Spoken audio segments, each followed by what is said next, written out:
There you go, I saw that. This week on Sportsman TV, we're back in the jungle, Venice, Louisiana. Come on, go with us.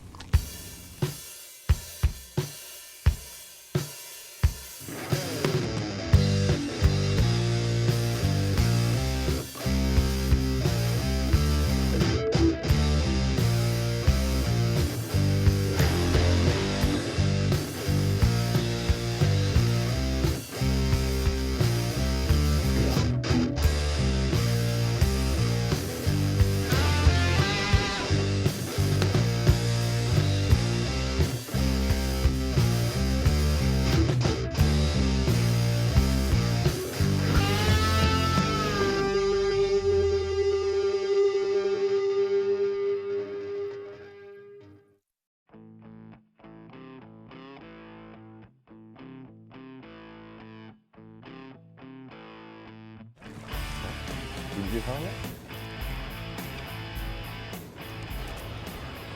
Is that 29 or 30? You know, we had some really high river level. You know, the Mississippi River stayed high a lot of the summer. And, you know, finally now it's gotten down. Now we have had the last couple of weeks, we've had some bad, you know, south wind, and we had a hurricane system come across from Mexico that had the water up. But, you know, today we got good weather. The wind was actually supposed to blow out of the north a little bit today, but now it's east at 6. But anyway, the water's falling and sucking these fish out. You can kind of tell if you look at the cane how clean it is, you know, that the water's really been up in there. And typically the bass fishing at Venice is not very good when the water's high, you know, because these fish have so many places to go. And one thing that happens here that doesn't happen a lot of places, the bass is not the apex predator here. And if that sucker swims around out here when the conditions are wrong, he will get eat up.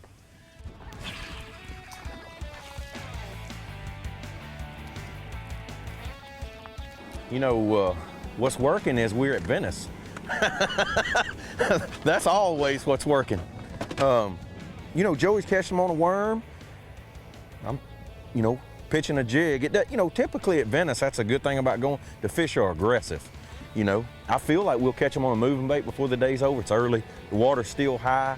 You know, a lot of fish are still tucked up in the cane, but we got the perfect tide and the perfect weather, and I just think that today's gonna be one of them 100 bass days, honestly.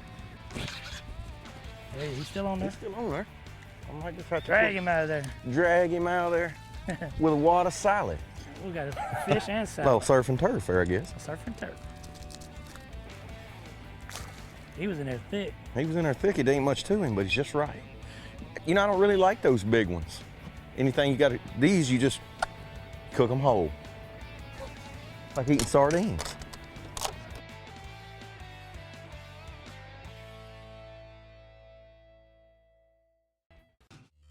Here at Bowie Outfitters, we know that bow hunting is a year-round pursuit of perfecting your game. That's why we operate a full indoor archery range, stock our shelves with the best accessories on the market, and offer a service and repair shop. We carry top brands like Hoyt, Bowtech, PSC, Matthews, Bear, Barnett, Mission, 10 Point, and more. Bowie Outfitters. Everything outdoors.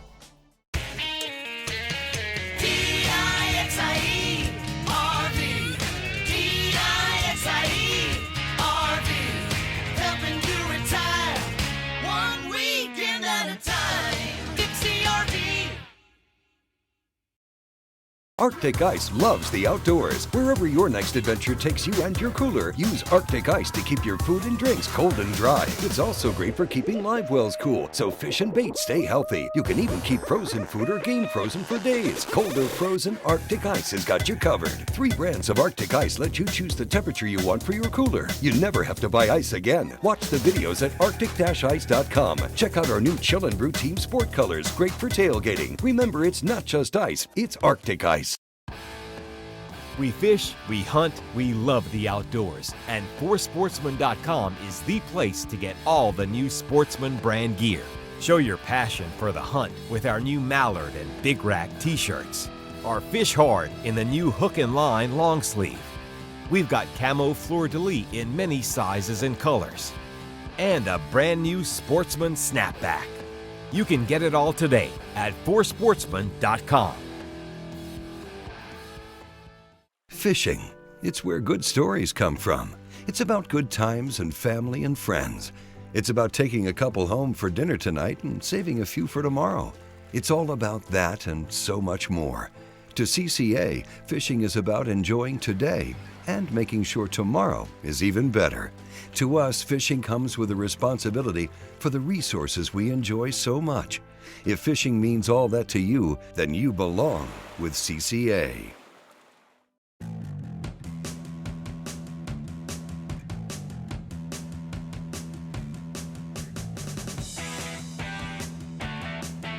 That's the deal, I told you. That freaking worm, man, they bite that worm. Freaking K. You don't keep nothing that small to eat, huh? Yeah, put him in there. That's just right. That's what I want. I got some daughters, that's right. That's all he leaves behind me is a little one. I want them just big enough I don't have to cut the fillets into. In theory, when that water's moving this way, that fish is looking that way. You know, he's waiting for that stuff to pull by. But the other deal is, especially like fishing in that roseau, you know, if you turn the other way, that current will just blow us right down through there and we'll fish every 10 foot, where this way we can be real thorough. Because typically in that thick cover, even though those fish are aggressive, their strike zone's not very big because they can't see very far. You know, so you got to be real thorough and get it right on them. They'll bite you if you get it on them, and so it's just, you fish a lot better that way. And it doesn't matter if it's current or wind. Now, when they're on a moving bait and it's open, sparser cover, I'll fish with the wind a lot just to cover water. But in the situation we got, you know, these fish are set up on that current to feed, you know. You can tell how marsh bass are built. They're not chasers. You know, they're short and squatty. They just sit there and wait, and they let that tide, when that water moves, you know, bring the food to them. And I'm sitting in 1.8 feet of water. And that fish hit it out. Well, it's shallow. You know, I mean, it's, Yep. Well, basically, you know, the deal is we were on a deep point. We got over here now.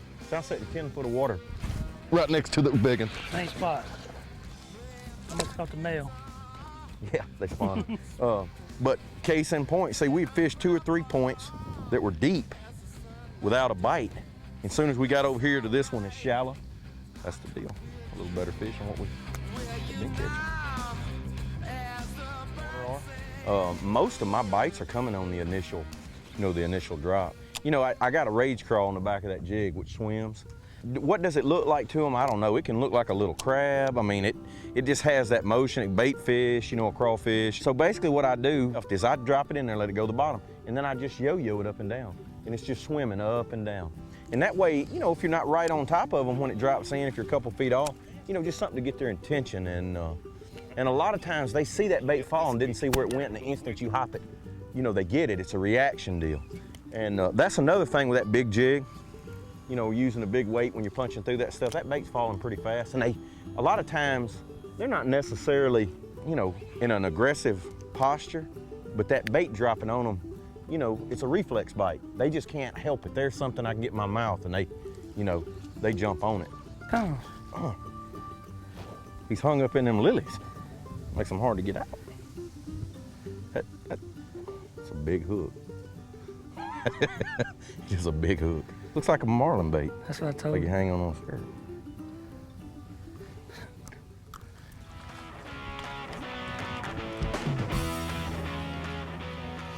Well, you know, basically it's not real. It's not just fast and furious, but every time we get around one of these little flatter areas where the water's shallower, and we get some bites.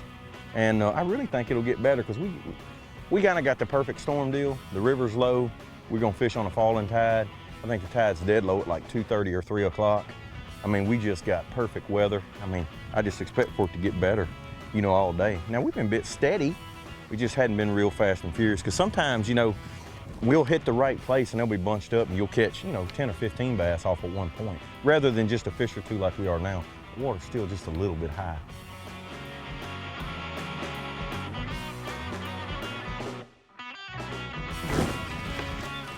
I mean, he had it long enough. Yep. Maybe that's the deal. I got to get me a bell. Ding, ding. When I get that bell, then I'll know when to set the hook.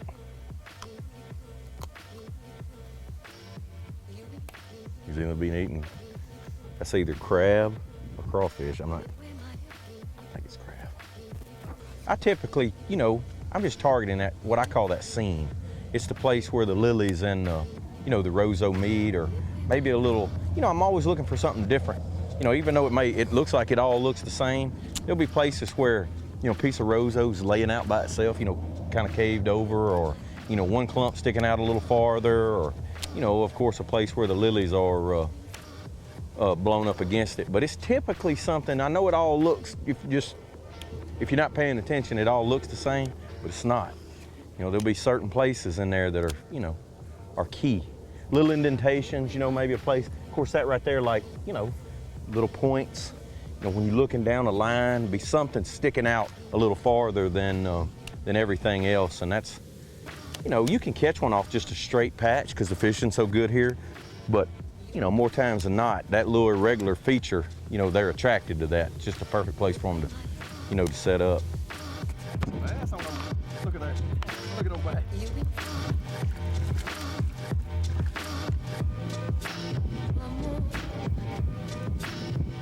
Well, you know, the fish get bigger here.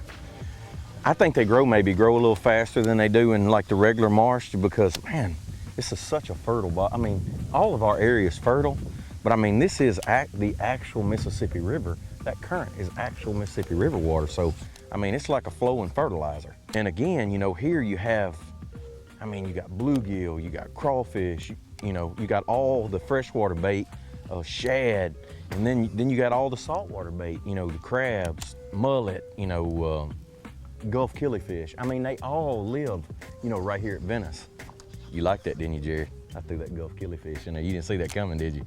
You didn't know I was fixing to throw that Gulf killifish out. What the hell's that? See, people don't even know about the Gulf killifish.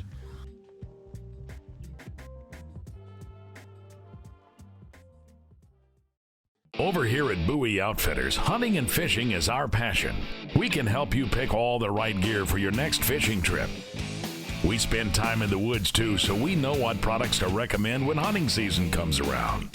We understand the outdoors and what it takes to have success on your hunting and fishing adventures. So come on down to Bowie Outfitters and let us help get you going. Bowie Outfitters, everything outdoors. The 2015 Dream Season Decree is a deadly combination of speed and precision.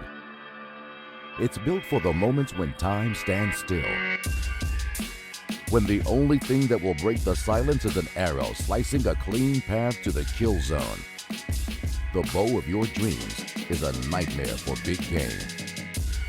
This is PSE's Decree. Experience PSE. Experience performance. I'm Stephen Parks, and I'd like to introduce you to Blue Wave Boats. It's been founded and owned by the Parks family since 1992. We specialize in building custom, high-performance, quality fishing boats.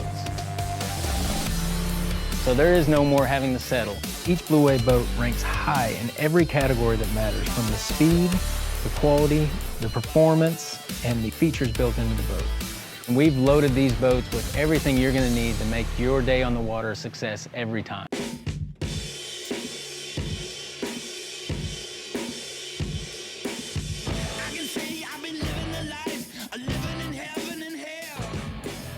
It's funny, you know, it's getting later in the day and the water, of course, is about all gone now.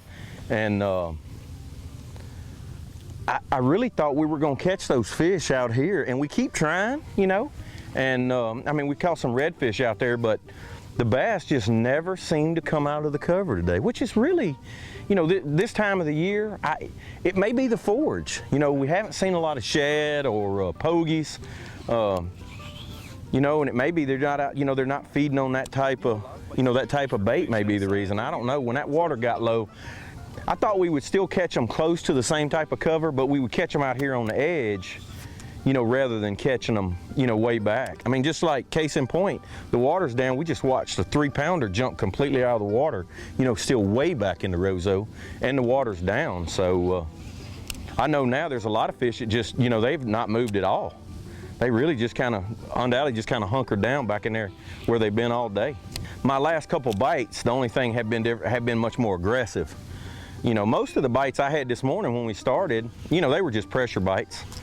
I'd pick up and they were, you know, you just feel weight and they'd be on there. And the last couple that bit me, you know, as the day's gotten later, They popped it. The last one I caught really just knocked slack in the line. It actually bit so hard I thought it might not be a bass. I actually thought it might be a redfish. One time I went to a 3/4 thinking they were coming out, you know, a little thinner, and I wasn't getting any bites. And I couldn't get that 3/4 through, so I went back to an ounce. You know, it got low light, and I put a blue bug rage crawl on there. And really the main thing for that is just to see them. You know, it's a black and blue jig and that blue bug trailer. Just to give that jig a little more color to make sure, you know, it's darker, the water's getting darker, the angle's changing. You know, now we're fishing down a shaded bank, and where we had high sun, later on, you know, it's clouded up and the wind's blowing. It's great fishing weather. It really seems to. If you watch where most of these fish come from, they come on where the two vegetations meet. It's where the lilies and the cane, you know, grow together. But honestly, today, that's been better than anything have been the flat, shallow points on the miles of, you know, like where a canal went in, a dead end, and it hadn't been the deep ones. They've been current oriented, and it's been a flat, shallow point. Like when I pull up on it and get close to the cane, my boat's sitting in 2 foot. I'm pitching up there a foot and a half of water. And another thing, those places, those flat points don't have a wall of roseau. They've been broken. You can actually get back in there. You know, it's a little more space. There's a little bit of hyacinths or lilies blowed up around those shallow points. And it's made it kind of easy to tell where they are, because if we pull up on a deep point, they'll be just pretty much straight roseau, maybe with a little hyacinth right on the deal. If we pull up on a flat one, you'll notice a lot of that hyacinth is back out farther, and you can tell. There he is. Hello, swimmer. He hit it one time, and I set it back down there, come back and got it.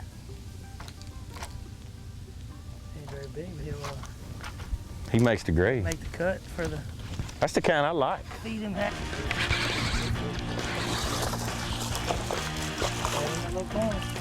Got back on that corner. Now I wonder what's had a hold to him. How about it's a rough place to live right here? The jungle. Somebody got bit just so he could commit suicide. I mean, those are 3-pounders. Yeah. Look at that. There's something with some teeth in that water, Jared.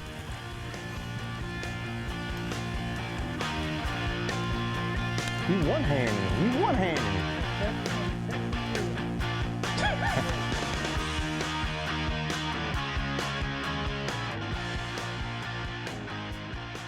Same deal, flat point. I mean, that's where most of our fish have come from today. We caught a couple, you know, just down the bank, but most of them, look. When you get to a place on them flat points, it's got grass and the hyacinth is hung up out, you can tell the point is shallow. You know, we ain't hardly caught anything off those deep points. It's all been off these flat ones. Another nice little old Venice bass. Oh, them fish is healthy. But you know, they'll get a lot healthier than they are. I mean, in February, that sucker will look like a blimp. You know, he'll be that big around. All right, go ahead. You know, that's a 3/4 ounce Hack Attack jig out of the package. The silicone on it is, you know, fairly long. Now I can tie it on just like it is and it'll generate some bites. I mean, I can get bit on it like it is, but I like to tune it up just a little bit. And I like my skirt to flare a little more. And the way I trim it is I pull it all down, turn it upside down, and then I pinch the skirt and I cut it at an angle. And the reason I don't cut it across, because you'll cut the skirt too short. And so what I'll do is I'll take maybe 1/4 of an inch off at an angle on both sides, and then I'll drop it down and look at it. You know, I want it a little bit shorter, because what I'm trying to do, I'm trying to give that skirt a little more life. That silicone, you know, will have a tendency, if it's long, to kind of stick together and not have as much life. And see, now it's just, the skirt puffs out more. So what happens is when I pull it, you know, the skirt will close up, and then when the jig stops, it'll pop back open. Just gives it a little more natural action. And basically after I do that, you know, there's a blue bug rage crawl. I go down, they're segmented. So I go down the second segment, which is typically about the right length, and then thread that on the hook. I like the blue side down. And there it is. I mean, that's an old school jig. Jigs have been around forever. Really, the difference in this jig and most of the ones out there, the line tie's a little higher on the head, which makes it come in and out of the cover better, and it's got a great big hook in it. And when you're flipping heavy cover, you know, you can get those fish out. But I really think I like a jig because of simplicity. You know, I can make it look like bait fish or bottom crawling. You know, it just suits the profile.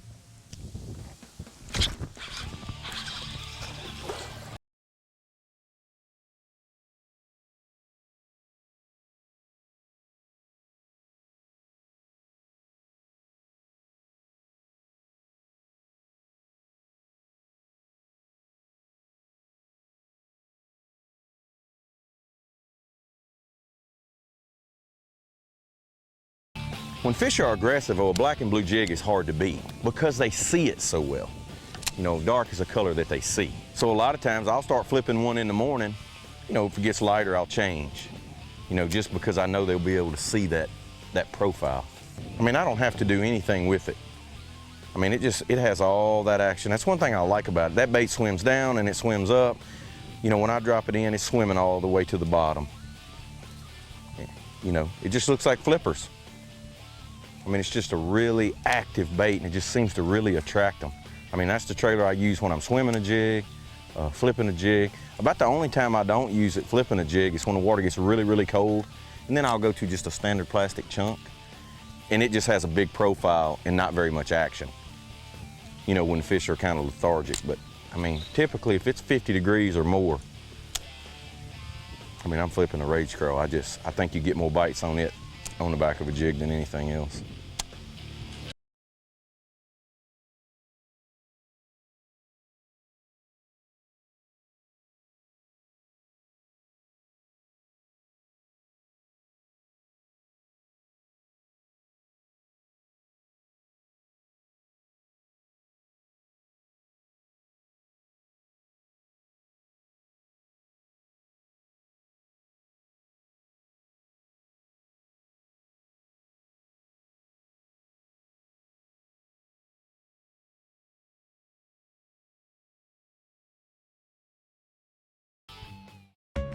Man, what a year. What a year. Life-changing. All the way from my home in Louisiana to the Great Lakes up north in Michigan. I did it. You know, I didn't do it by myself. It takes a team, man. It's all about the team. Nobody gets there alone. Nope. Man, thank you, Strike King. LouisianaSportsman.com is the South's premier hunting and fishing website. Planning a hunting or fishing trip? Visit LouisianaSportsman.com and get up-to-the-date information on weather, tides, or solar data. Our breaking news and continually updating forum will keep you up to date, or visit our report section and ask the locals what's been biting and where. Need to sell or buy an outdoor item? LouisianaSportsman.com's free classifieds are the quickest way for you to reach the outdoor market. LouisianaSportsman.com, the quick way to get the most of the outdoors. Managing wildlife is hard work, and Buckbuster's Seed Company understands. That's because we're hunters too. We've tested our seeds with science and developed a proven formula for attracting deer and turkeys. Unsure about what to plant on your food plot? Try our basic fall mix for hunting season success and our premium seed mix for year-round nutrition. Buckbuster's Seed Company, the most complete and cost-effective seed mixes on the market.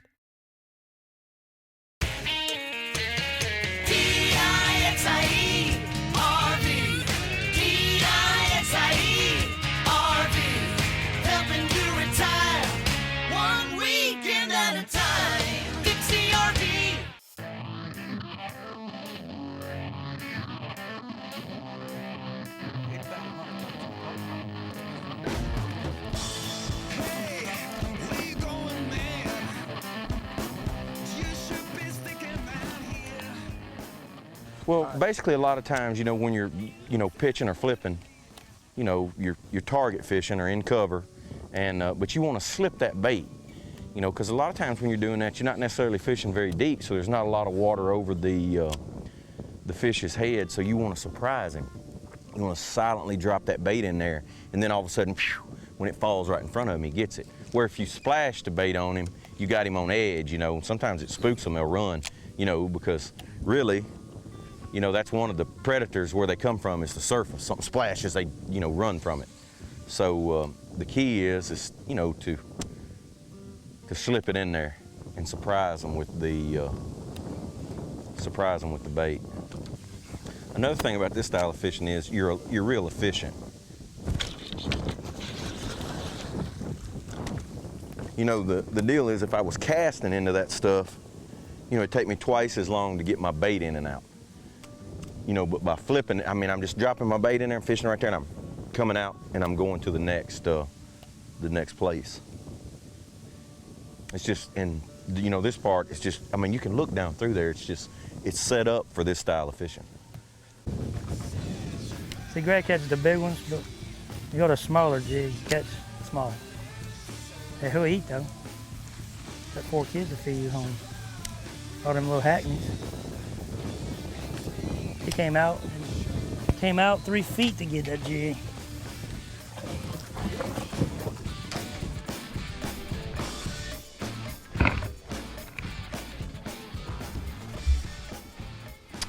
Well, that hyacinth got a little thick for my jig, so I picked up that 1.25 ounce tungsten weight on the little minnow scrub and dropped it way back. I got the feeling like we might have been missing some down through there because the hyacinth got thicker and dived me one out of there. Little Venice bass. Nice. Yeah. And leave the jig in his mouth. Yeah, don't take it out. Leave it in there. Pose with that deal, man. Before you tear all the scales off of it. Actually, I went to a little bit smaller jig with the raised tail crawl in the back. Same color Greg's fishing with. Been throwing a little bit close to the edge and really yo-yoing a lot. Tails of the crawfish really getting them fired up. He come up to the surface and hit it and brought it back down. So just a little bit smaller jig, not quite as deep in there. My rod's not quite as stiff. It's a little bit smaller jig.